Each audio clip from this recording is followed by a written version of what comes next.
have no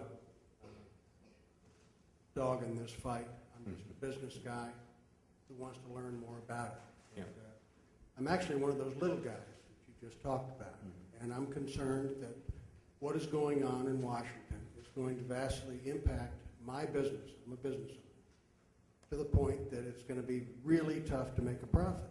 Yeah. And as a business owner, when your profits go down, you have to cut expenses. And a lot of times that means cutting jobs.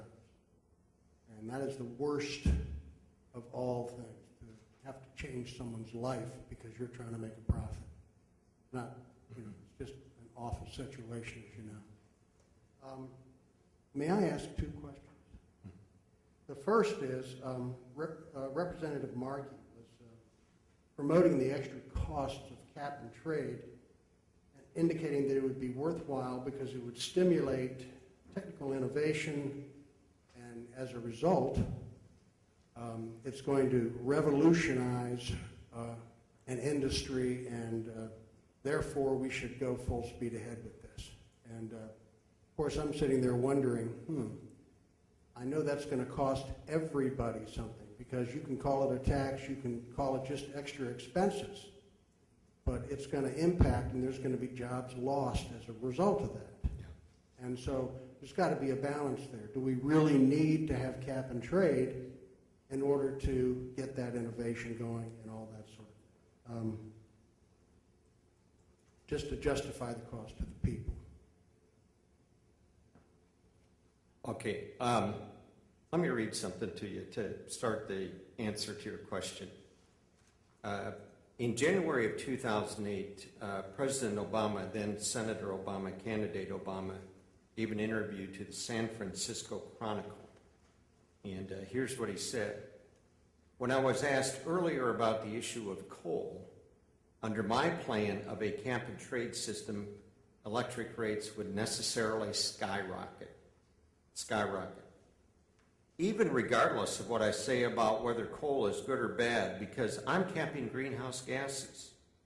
Coal power plants, natural gas, you name it. Whatever the plants were, whatever the industry was, they would have to retrofit their operations. Now, if I was a populist, and I do have those tendencies, I'll admit, I would say, those are the big guys, they can pay for this. You know who pays for that? You do. That business you're running, that little manufacturing plant that I have in my mind's eye today in Beatrice, Nebraska, is paying the cost of that skyrocketing electrical rate. So, in terms of your question, do you need to do that to spur innovation? I sure as heck hope not. I hope you don't have to put companies out of business, because you will. Is that the natural fallout? I don't believe that should be how we govern or establish policy. I really believe there is a way of looking at this and saying, what is the problem we want to solve? What is going to be the effort here? How do we get a bipartisan solution? And we start working it from that way.